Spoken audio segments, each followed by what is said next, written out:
Time for Take Two with Jerry and Debbie on EWTN Radio. As always, it is just great to have you with us today and hope that you can stay for the entire program. We know everyone has busy lives, so if you were just able to carve out a few minutes here at the start of the show, that is just perfect. Good to have you with us, and it would be even better to have you join us on the program because the show really is about you and your thoughts on the issues that we bring up and your takes, your comments, your questions. So you can join us right now at 1-800-585-9396. And Debbie, we're going to be asking people today to share with us something. Well, here, let me put this phrase out there. I thought I'd seen it all. I'd seen it all until what? So, dear listeners, what have you seen, experienced, read recently, and you go, what? Yeah. The craziness of the world, Debbie, is just kind of mowing us over right about now. I couldn't agree more. So what has shocked you recently? You know, you picked up the paper and you read something and you said, I could never imagine this in this day and age, but it's happening. You know, what has really shocked you? What has really rocked your boat, you know, and you just said, wow, this is unbelievable that this is happening. We want to hear from you because this does relate to our spirituality. It truly does. How we relate in the world, how we react, how we respond. And things are changing. Like Jerry said, I always call it a crazy world right now. I think it's just nuts sometimes. It's just off its rockers. But here's the thing. We are called to be Christ in the world. So how do we do that? Do we just ignore what we read? Do we try to respond? Do we pray about it? What is it that, you know, what has shocked you recently? Let's talk about it and then maybe kind of, put forth some solutions or some, just advice we could give one another that we can cope in this, what we'd like to call a crazy world. Okay, number to dial to get on is 1-800-585-9396. That's the number. If you can't wait if you can't wait on the phone for just a little bit, then please text us. If you want to get in on the discussion, text the letters EWTN to 55000. You wait for a response, put your first name in, your question or your comment, and we'll be happy to put it into the discussion. Jerry, I can't even pick up a paper. That's why I only read really sound publications. But if I just happen to be in a hotel and they put that newspaper underneath the hotel room and I happen to pick it up, I'm always shocked. Right. Well, phone lines are open right now, and those who call the earliest get on the show right away. 1-800-585-9396. Okay, what are we talking about here? Well, I have a personal. Actually, this topic was inspired when I was watching a Major League Baseball game here a couple, 2 or 3 weeks ago, and I will say this: I am I'll be first in line in the fight against breast cancer. And, of course, my sister died of cancer, and so I'm very, very concerned and would do anything to try to see cancer, especially breast cancer, stamped out in our lifetime. But you see a lot of, nowadays these professional sports leagues, I don't know if it's contractual or what, but you see all these big, burly men wearing pink out on the field, wanting to smash each other's brains in, wearing, pink socks and so forth. But the other day I was watching this baseball game, and all of the lettering and the numbers on both teams, and I found out it was league-wide that weekend, all of the lettering and numbering was changed to pink on their jerseys, and some of them even had pink bats. And I went, whoa, I thought I had seen it all. And again, please don't misunderstand me, but I think that I don't know if these guys are being forced to do this by league contracts with, and we know the controversy over some of these organizations that are supposedly fighting breast cancer and still the way that they some of the other things they support actually contribute to breast cancer, such as abortion and contraception. So, setting that controversy aside, Debbie, I thought I'd seen it all until big, burly, grown men were swinging pink bats. Well, let me ask you a question. So what is your objection to it, or what do you find offensive about it? Well, I think, pink is a feminine color for the most part. Okay, so it doesn't belong I in think, sports. what's the saying? It takes a real man to wear pink. And again, I'm all in favor of the fight against breast cancer to see that eliminated, eradicated. Right. But I feel like this is being, foisted or thrust upon these guys. And again, I mean, there are a lot of ways that professional sports teams could show their support for the fight against breast cancer. But I just feel like they've taken it to a length where they're making these guys wear pink, and some of them have, like I said, the pink bats and all of this stuff. And I don't know, just for me personally, that's all I'm saying. For me personally, I thought that I went, what? Oh no, please. Well, I have to tell you, I'm in agreement with you because I think it's overdone. I mean, I think you can tastefully, I guess it's the pink ribbon or whatever the symbol is for that particular cause. I mean, you can do it tastefully. I think your point's well taken that to have the pink bats and the pink socks and the pink lettering and the pink jerseys and the pink. I mean, it tends to be overwhelming.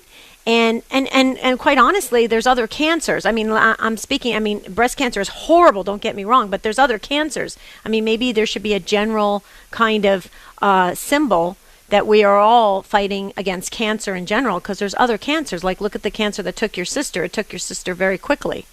I think you make a really good point there. I personally, I think it looks hideous. I just think it just looks poor. It's in poor taste for the sports. But I think we've struck a nerve because the phone lines have completely lit up, and that's a good thing. That's a really good thing. And by the way, let me just share something. When I make the comment that I think this world is nutty and crazy, I'm still very much at peace and very happy because I know what I believe, and I know the ending of the story based on Jesus Christ. So it's what it is. So for us to talk about it and just to be able to know how to relate in this world, I think is a really healthy exercise that we are putting forth today. So jump in on the discussion. 1-800-585-9396. Has something shocked you recently? You thought you saw it all, but you haven't. You just have to pick up the paper or turn on the local news, and it'll shock you again. It always does. So this is Take Two with Jerry and Debbie. This is where we take a fresh look at ourselves and the world around us, and we only do that because of you. You drive the show. Stay with us.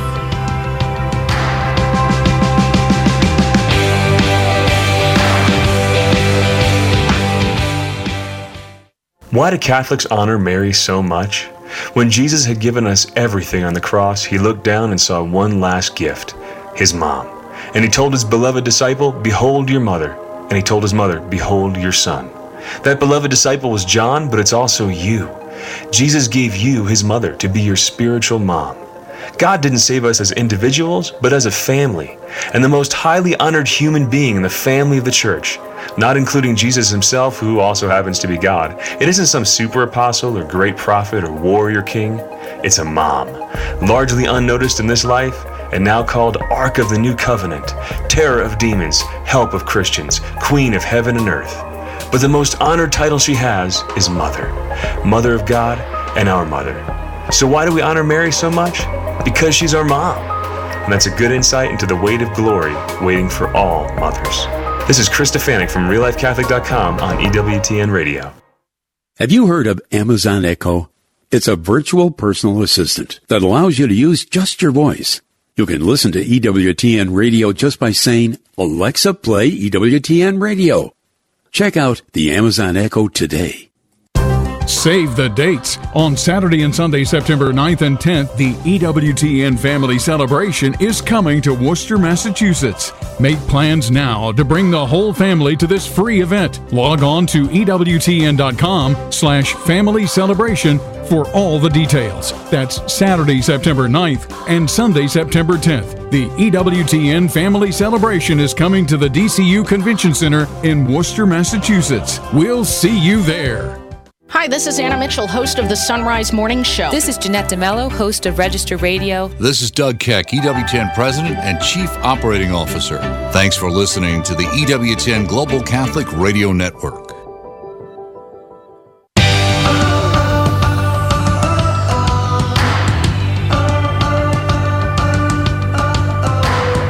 Take Two with Jerry and Debbie on EWTN. Every day of our lives, we try and navigate through this wild, wacky world. And boy, as time has gone on, especially, I don't know, it just seems to be happening at a faster pace. People not only push envelopes, but just kind of burst out of envelopes and like moral norms and even just Debbie norms of common, behavior, civilized behavior. And so we're asking you, dear listeners, what have you seen? Have you seen something, read something, heard something, maybe encountered something, in person, and you just kind of stopped? It stopped you in your tracks, and you looked, you scratched your head, and you went, wow, never seen that. I thought I'd seen it all before that.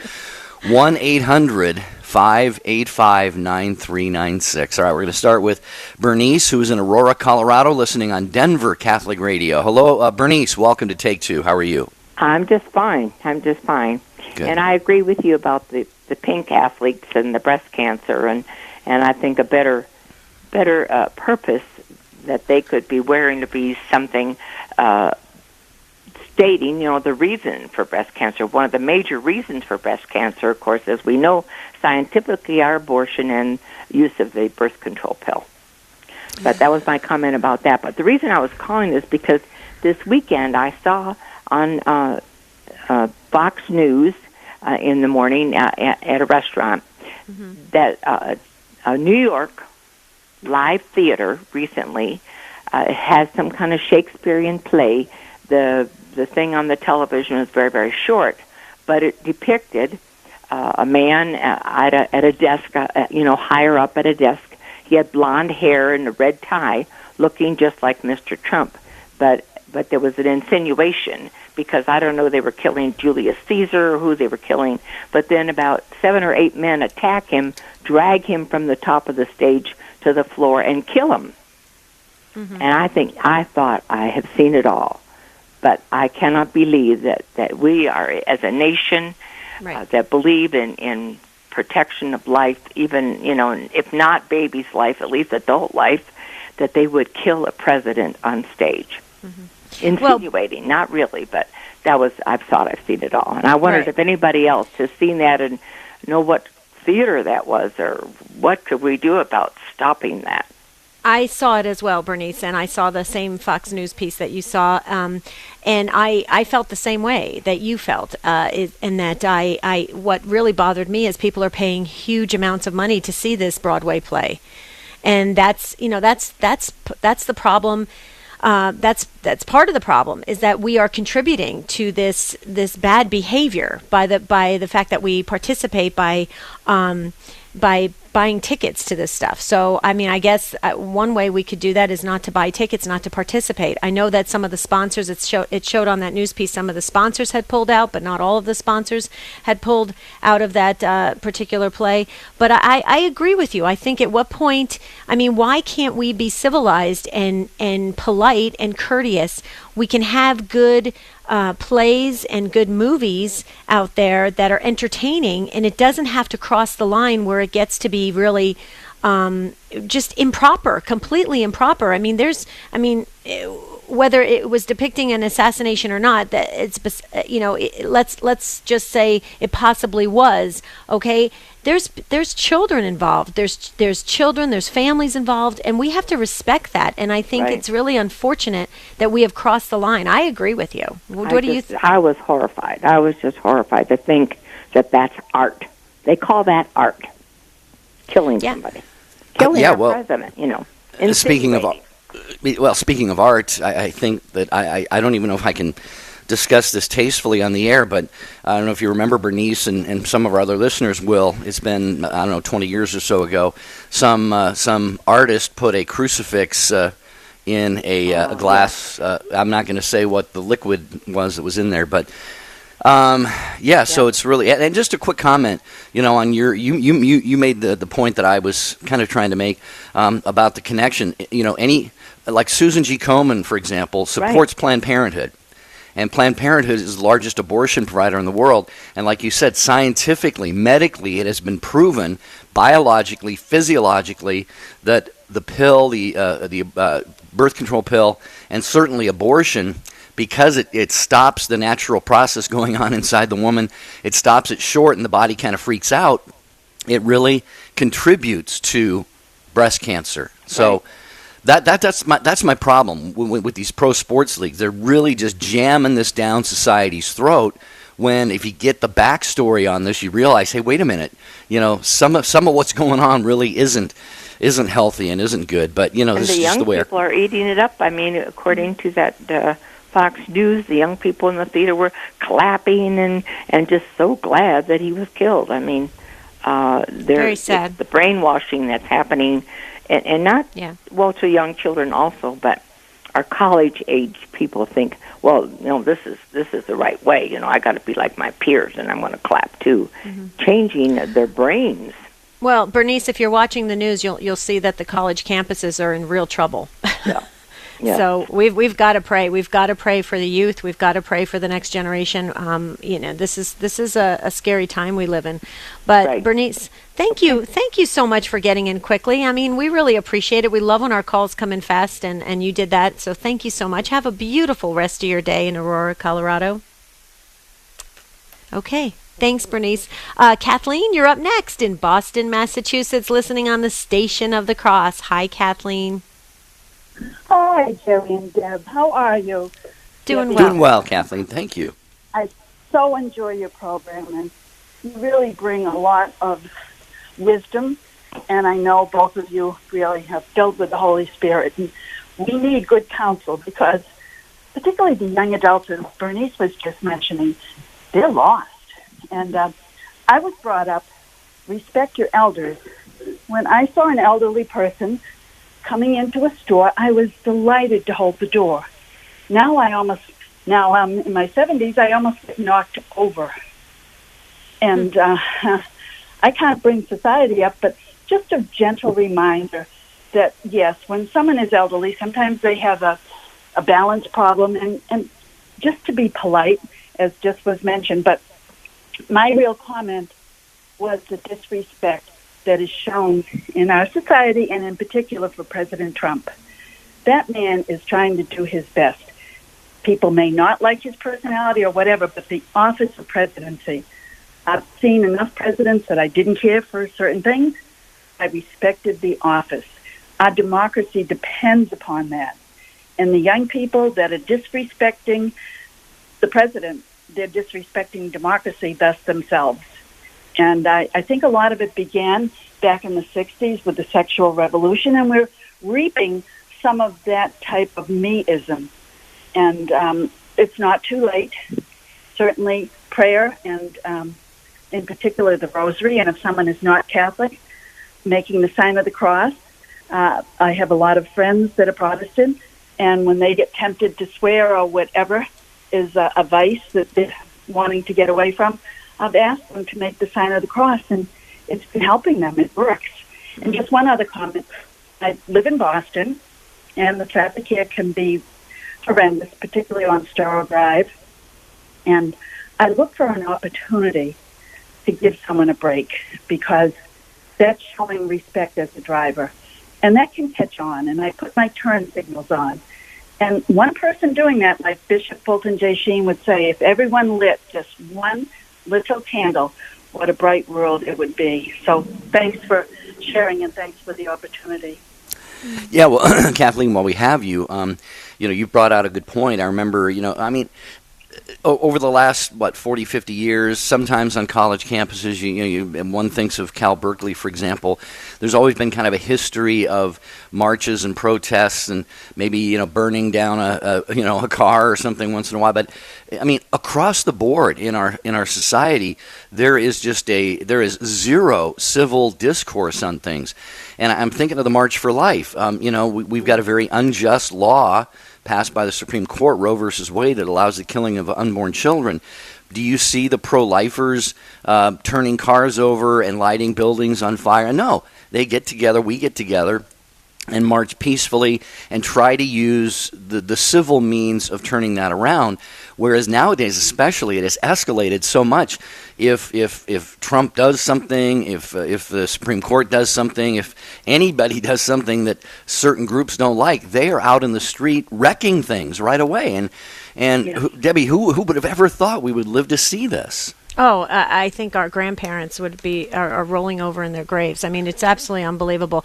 Kathleen, I agree with you. This whole lack of respect. I mean, the fact that it's the office of the presidency, there's a lack of respect for that, and it goes on and on. And I touched on it with Bernice. I have my biggest issue, in addition to that, is the fact that there is a minor child that is taking that all in. I mean, his son is a child and has to see all this horrific stuff about his father, who happened to have been elected president. I think is absolutely, in my opinion, sinful that people could even do that. That's a child. He's an innocent child. He didn't ask for this. He is the child of a president, and it's like nobody seems to care. They make fun of him. They and it breaks my heart, because I keep thinking, I had a son who was 11 years old.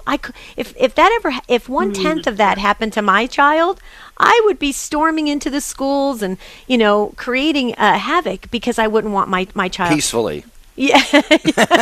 Yeah. But Kathleen, that's what's so sad, is what you're saying is that there's just a horrible lack of respect all the way around. Absolutely. But it can be changed, because if you change the language, you change the culture. My grandfather was an undertaker and a school teacher, and also he owned property up in North Beach, Maine. Man. And he said, give flowers to the living. In other words, we have an opportunity every day to build people up. And another good friend of mine said, God is everything or God is nothing. And I thought about that. I said, she is right. If we're trying to please God, we're not going to be disrespectful to our fellow human beings. We won't. Mm-hmm. So start with ourselves. We have to start with ourselves. Yeah. So I agree. Thank you both. Big All right. to both of you. God bless God you. bless. Thank you for your Bless service. you, Kathleen. All great points. Take two with Jerry and Debbie. I thought I'd seen it all until what? What have you encountered or seen or read or experienced that kind of made you do a double take and say, I thought I had seen everything, but now maybe I have. We're going to find out what's on Paul's mind. Paul is listening to Real Presence Radio in the oil fields in North Dakota. Paul, thanks for taking a break from the oil fields and calling us up. How are you? Hey, great. Thanks for your program. And it kind of bothers me recently that I've seen protests of anybody in this country, let alone women, that would support Sharia law and goes against women's rights and the Constitution, kind of everything we stand for. Right. Well, yeah. Well, Paul, can I just say something as a woman? I just want to tell you something. When I see those outlandish, simply somewhat insane protests that are happening, these women are so lost. They half of them, when they interview them on the streets, even the Hollywood celebrities, they have no clue what they're protesting. It's real. So either. Yeah, they're lost. We really need to pray for those women, because they don't represent me. I can tell you that, Paul. Yeah. And then they wear things on their heads that's just despicable. It just denigrates women. I just don't understand either. Yeah. It just shocks you. My wife's upset about it, and whether you're for Donald Trump or not, that's not the point. It's about just common decency and women's rights, and our Constitution and laws. They see the slow infiltration of some of these people accepting that. I don't think they really know what it's all about. Right. Well, they think they're misguided. They think somehow they're doing something good by trying to educate the rest of us, or to try and somehow what they've deemed as a hate crime, or where I don't know what they're thinking. But the bottom line is the facts are missing. The facts are not there, and they're not marching on facts. They're marching on emotion, and it's really dangerous, actually, in my opinion. Yeah. All we can do is pray for those people. They have wisdom, and the Lord intervenes, because it's a slippery slope, and you've seen it happen in Europe, and you're slowly seeing it happen. And I live in Michigan, and you see it happen. I'm way up north, but you see it happen down, in Dearborn and so on. They slowly come into the government. They slowly, take over, and those kind of rights. They become people that are powerful. Maybe, in government. Yeah, well, you're right, Paul, about the slope being, it's not only slippery, but it's getting steep. Right. They get an agenda, and it's a long term, and people say, well, it's okay. We don't want to be against certain religion. It's not that. It's what that particular part of the religion stands for, And if you start listening to that, I've heard other ministers and other programs lay out some of the stuff in Sharia law, and it's like, wow, I can't believe anybody would be for that in this country, let alone women. I don't think they understand. So maybe some of these programs should put out what some of that stuff really is. Maybe they would hear it and say, wow, I didn't know that's what it stood for.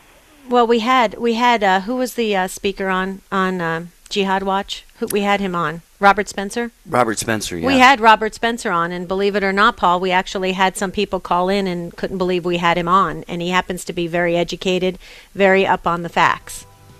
So it's very interesting. And Al Cresta in the afternoon does a lot in this. Paul, you mentioned you live in Michigan. You may be aware that from what I've heard, there actually are jurisdictions, towns, and cities that are under Sharia law right now already. So good points, Paul, all of them. Thank you so much. Phone line open there, 800-585-9396. What has shocked you recently? Father Larry Richards. God doesn't need you to sit there and protect him. If you receive communion unworthily, it says you could be sick or die. But we don't have to protect Almighty God. So God can protect himself. So he knows that man's heart. And if he's not in a state of grace, that communion can become the bread of death to him. You don't need to do that. God can take care of himself. Open Line with Father Larry Richards. Thursday, 3 p.m. Eastern on EWTN Radio. 60 on 10 with Monsignor Charles Pope. The seventh commandment forbids theft, that is, unjustly taking or keeping another's property against the reasonable will of the owner. It also prohibits deliberate retention of goods lent or of objects lost. It prohibits business fraud, paying unjust wages, forcing up prices, and taking advantage of the ignorance or the hardship of another person. It prohibits the appropriation and use for private purposes of common goods. Also, work poorly done, tax evasion, forgery of checks, invoices, excessive expenses, and waste. Under the seventh commandment is also tucked our social justice teachings, because if I have two coats, one of them belongs to the poor, and I reasonably ought to give what belongs to them, because God gave all the goods of this world for all the people of this world. The seventh commandment, you shall not steal.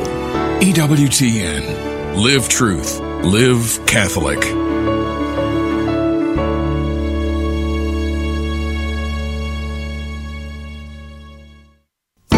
Listeners to Catholic Radio, I think, benefit most, at least initially, from what I call remedial catechesis. What Catholic Radio does is it becomes an echo chamber for the teaching authority of the Catholic Church.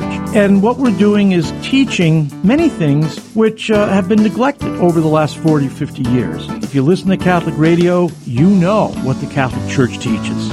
Al Cresta thinks Catholic Radio is important. So should you.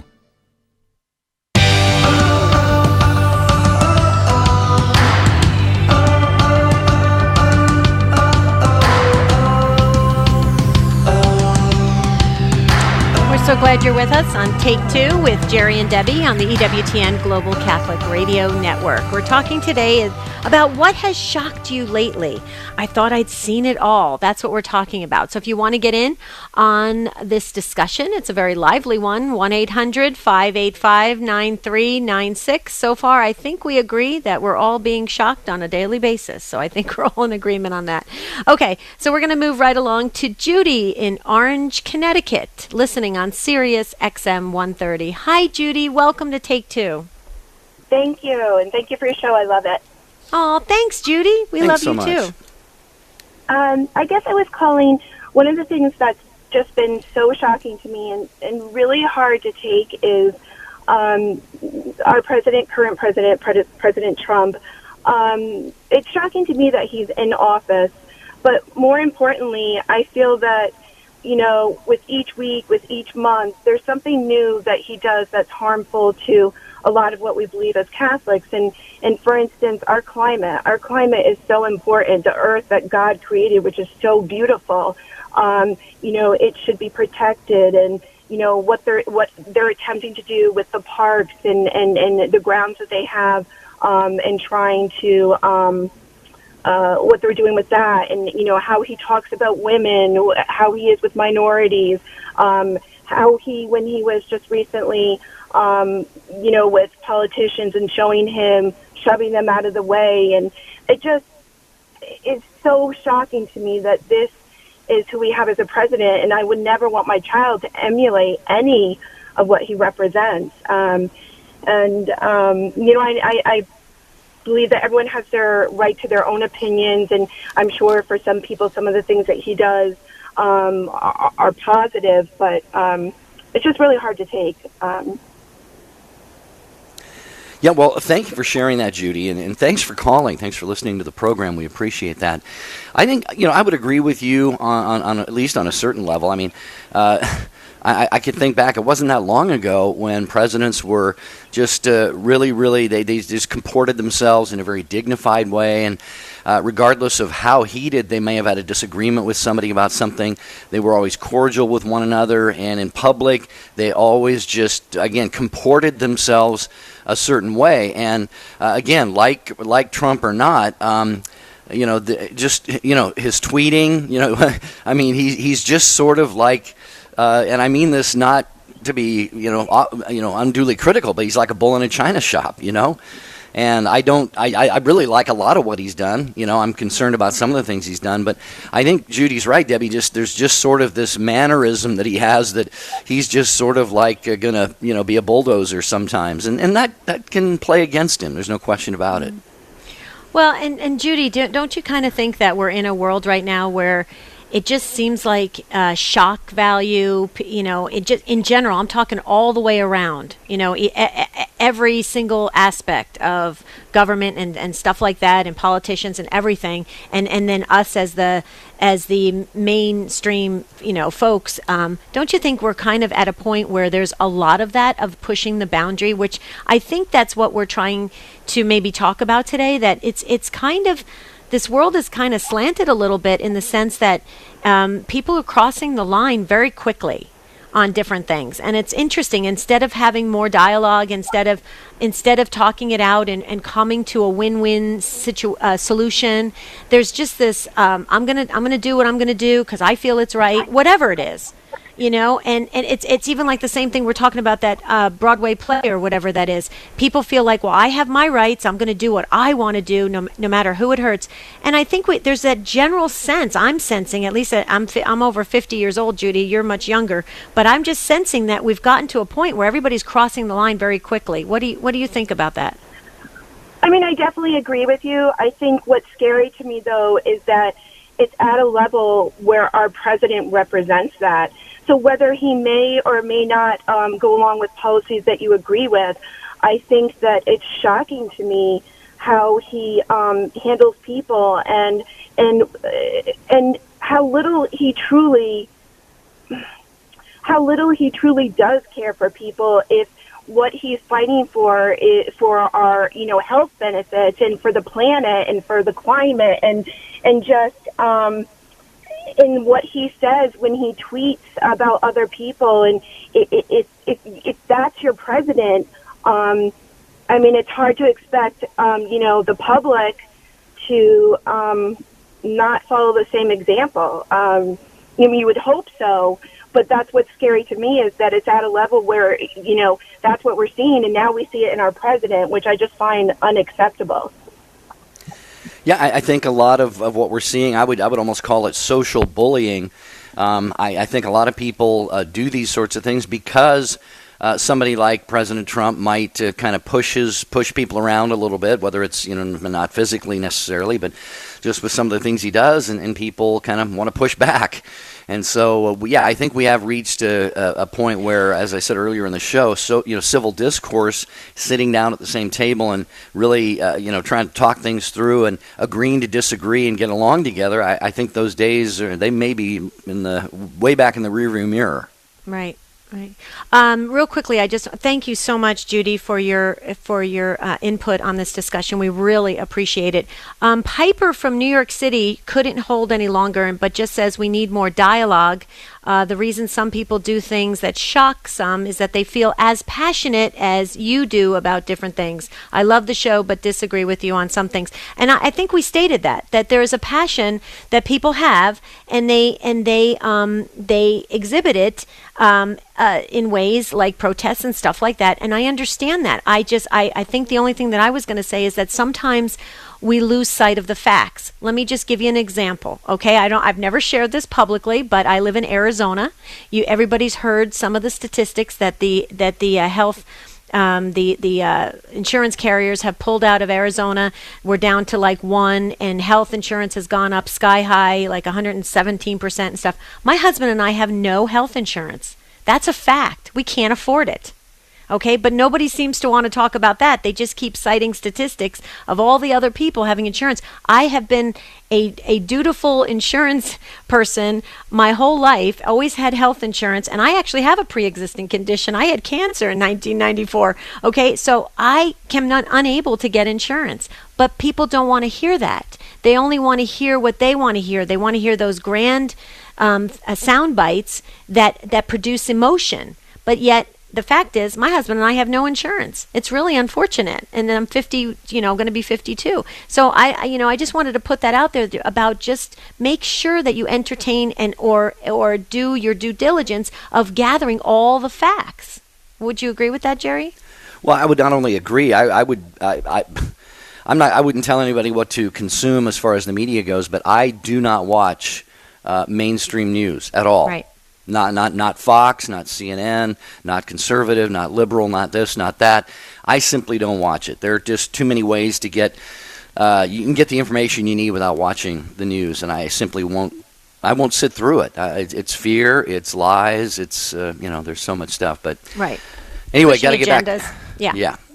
Going to get back to your calls. Thanks for waiting. Let's see, Teresa in San Antonio, listening on Sirius XM 130. Hello, Teresa. Welcome to Take Two.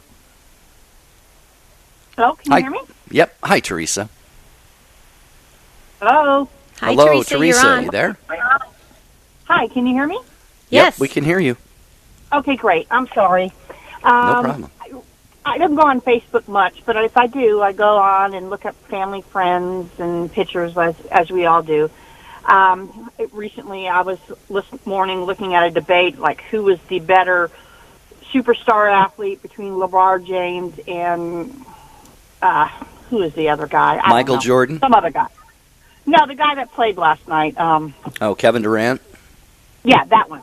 Okay. And everybody's commenting on it and likes, face, making comments. And I remember last week I put a comment on scientists, a fact that revealed the amount of pain that an aborted child at 20 weeks feels when it's aborted. And I had one comment made and not one person liked, and my heart just sank that I'm fathomed by the amount of people who do not want to take an active role or display support for these unborn children. That's what I'm in awe about and surprised about. It's fear. It's fear, Teresa. Yeah, and I'll tell you what, Teresa, you have struck a chord with I'll bet so many people listening, because I'll just be the first one to say right now, when I see a tweet or a Facebook post or something come along, it stops me in my tracks, and I have to ask that same question. Is this something I want to put my stamp of approval on by liking it or retweeting it or whatever? And I think we have to be discerning. I usually will, if it's pro-life, pro-family, pro-marriage, something, I definitely want to support those things. But I also sometimes see people who are what I would consider a little bit, I don't want to say radical, if that's the right word, but kind of fanatical, and just always posting stuff and just kind of very, very forceful about it. And sometimes, I think we have to make decisions like that. Debbie, what do you think? I totally agree. You got to be very, very tasteful in how you approach it, Teresa. I'm sure you were. But the thing about it is I agree with Jerry. Sometimes people will just put it out there, just to see if it does, create some controversy or. So I love social media for the good reasons. I have to tell you, I'm the first person that'll tell you that I think it's a devil's playground. Sometimes I think it brings out the worst in people. I think people share way too much. That's just my personal opinion. I'm full of those personal opinions today, but I don't know, Teresa. I think it's fear. I think people are afraid to take a stand nowadays. They don't want to be labeled a certain way, and that's why I think it takes a really bold person to be a very strong Catholic Christian. You have to have a lot of guts in this day and age. That's what I think anyway. What do you think? You think we got to be pretty bold, huh? Can you hear me? Yeah. Go ahead. Yeah, I do. I mean, look how many people turned their backs on the apostles and the disciples because of the stand they took. And, right. I didn't say, don't abort babies. I just shared a scientific document. I didn't make any comment about the pain that the babies feel after 20 weeks when they abort the child. Right. And, I just think sometimes when you really stand and walk with Christ, you are going to lose friends. But in its own weird way, it's kind of a joyful feeling because you have something they don't. Mm-hmm. Right. And right. And it is isolated, and it is isolating. But I'm at this point in my life. I'm 54 years old, and I don't really care, and I want to close my eyes before I die and know that I did everything right. And I think us being hush and being scared about, people killing these babies, I think we're wrong that we don't voice it. That's my personal opinion. Well, and you were citing facts too, Teresa. I think that's beautiful. Go ahead, Jerry. I'm sorry. I'm reminded as Teresa's talking about John chapter 15, verse 18, and I'll just read that here. If the world hates you, keep in mind that it hated me first. If you belonged to the world, it would love you as its own. As it is, you do not belong to the world, but I have chosen you out of the world. That is why the world hates you. And I think that's a good barometer for all of us. If we're cruising along in life without any difficulties, and everybody likes everything about us, and everybody agrees with us, and we're just kind of floating down the middle of the river, the mainstream, or just not facing any of this, lashing out or pushing back sometimes, then we really ought to examine where we are in our relationship with God. So. Right. Thank you, Teresa. Appreciate your call so much to Take Two with Jerry and Debbie. And real quickly here, I just want to mention You're going to read an email, don't you? Well, I was going to, and I will in a minute, but I wanted to mention EWTN Radio Classics. Oh, yeah. 24/7 teaching and devotional channel straight from the EWTN archives. You don't think that EWTN is going to take about 30 years of great programming and just let it collect dust, do you? Absolutely not. They are hard at work preparing these for re-airing and on-demand, and you can find all of that at EWTNradio.net and also on the EWTN app. Mother Angelica, she's passed away, but so much of her stuff has been preserved, and Patrick Madrid and the late Father Benedict Rochelle. So log on to EWTNradio.net for Radio Classics. Love it. I love the classics. I learn something new every time I watch them. Okay, Bruce in Alexandria, Virginia, listening on Guadalupe Radio Network. Hi, Bruce. Welcome. Hi. Hi. So I wanted to make some comments as a kind of counterpoint to criticism from Catholic callers about President Trump. I'd like to point out that he's the first truly pro-life president we've had since Reagan. The Bushes paid some lip service to it, but they didn't really do anything. This president, by contrast, has stood up for the Little Sisters of the Poor. He's changing the regulations that Obama put in place after promising that he would protect the rights of religious objectors to funding abortions and things like birth control. Obama went ahead and imposed it, and the Little Sisters of the Poor had to take it to the Supreme Court.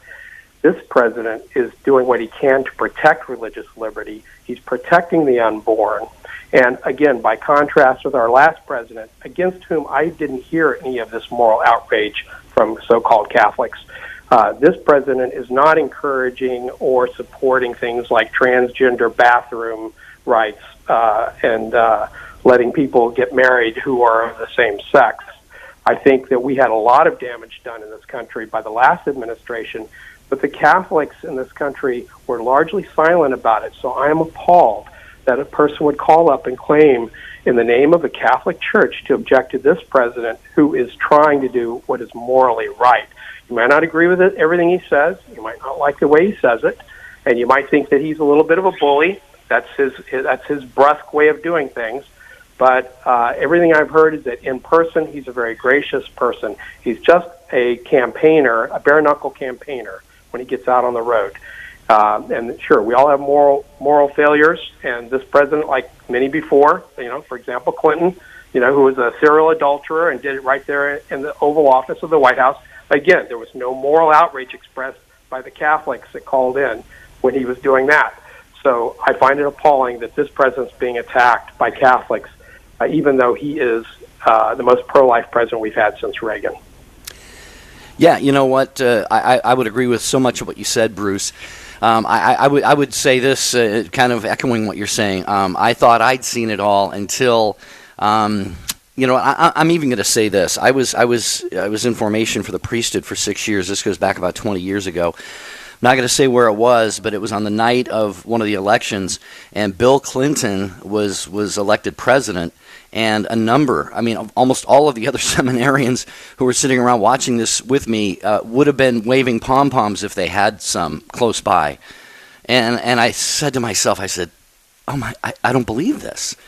Regardless of what one thinks about Bill Clinton, obviously the platform, the agenda, pro-abortion, all of this stuff. And I thought, man, I thought I'd seen it all. Have we really arrived at this point? And so I agree with you, Bruce. President Trump has made some fantastic appointments. Neil Gorsuch, so many Catholics he's appointing to very important positions.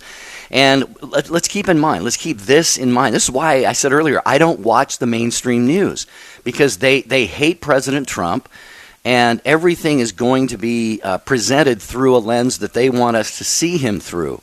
And again, I agree, he's not perfect. The guy can be sometimes maybe a real jerk, but that shouldn't, as you said, Bruce, disqualify all of the wonderful, I think the good things he's done. Debbie, I don't know, I'm hogging here. So no, you're not at all. I was just going to say, Bruce, I think we're in a society, this is my personal opinion, where we just function on emotion, and people's personalities can woo us over. And if somebody is gracious and has that persuasive way about them, like I believe that Bill Clinton had, people they overlook a lot of things, and it's unfortunate, because I believe we are negating the facts, we are rejecting facts, and we are functioning sometimes on emotion, and I think that's very dangerous. That's just my take on it, Bruce, because I agree with so many of the things you said as well, because of the fact that we can see that this is it's much more of it's turning out to be much more of a pro-life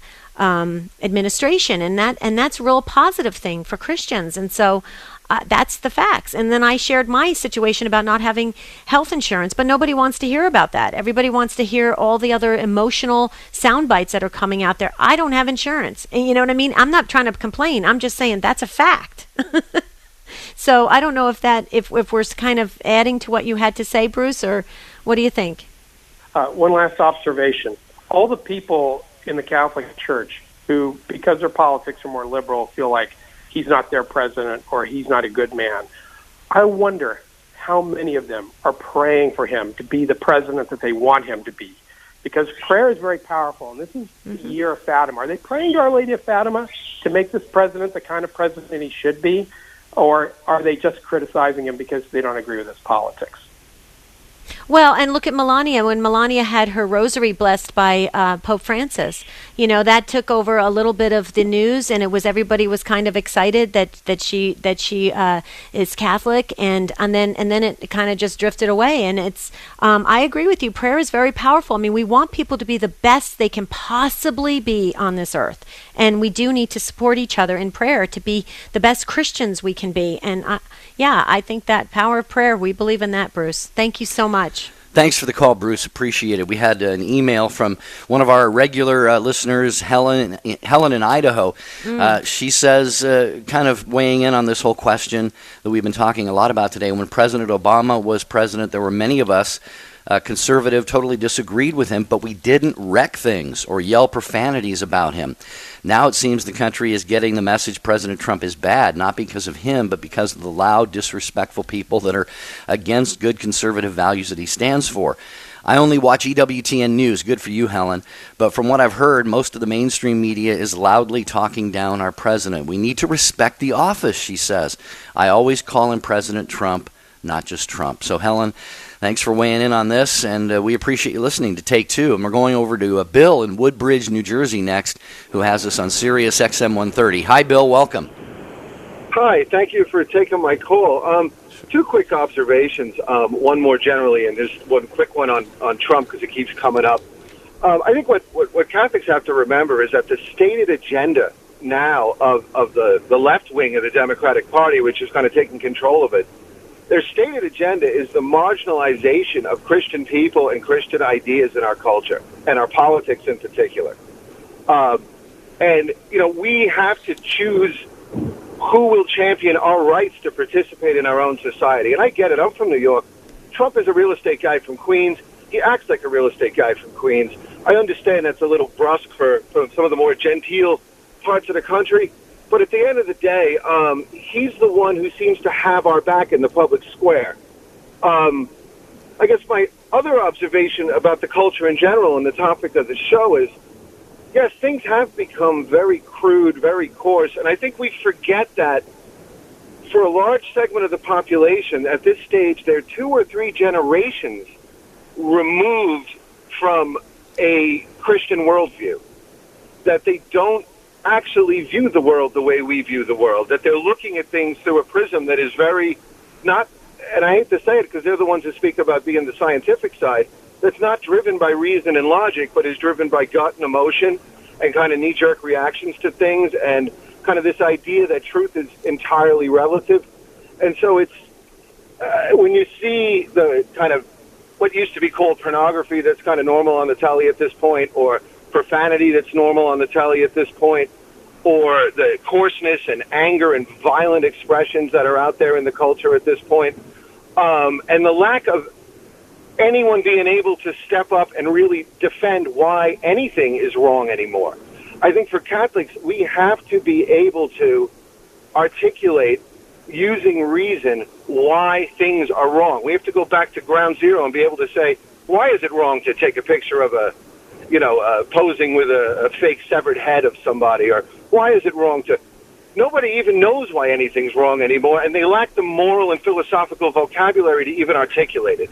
And so we're really at an inflection point as a culture, I think, where, and this is a bit of that book, I guess, The Benedict Option, where, you know, we have to decide how we're going to survive in a world that's essentially, I won't even say re-paganizing, because Greco-Roman philosophy kind of helped the pagans stay a little on track. Right. I hope that makes sense, but I think both observations are kind of how I'm feeling right now. One, Trump is the best we got. I mean, that's his campaign song, right? You can't always get what you want. And two, we've really got a cultural problem in that we lack even the skills to rationally explain why anything is right or wrong anymore. Yeah, well said, Bill. You have made so many great points, Bill, and I think we can point to a lot of things here. The kind of the indoctrination of the media, the dumbing down in schools. Let's face it, we got a lot of people who, I think your most important point, Bill, was that we have lost, or many people have lost the ability to think rationally, to think logically, and even to think critically, and then take action accordingly. So, Bill, great job. Mary, Jim, and Tim, and the others, you can hear the music. Wow. We needed another hour, for sure. We're so sorry. Keep the conversation going on EWTN Catholic Radio Facebook page, or you can email us. This was a great show, you guys, and you did it. You did it by your calls. Tomorrow we're talking about disagreement or dissent. Can you disagree with church teaching? Wow, Jerry. Going to be good. Until then, have a beautiful and blessed day.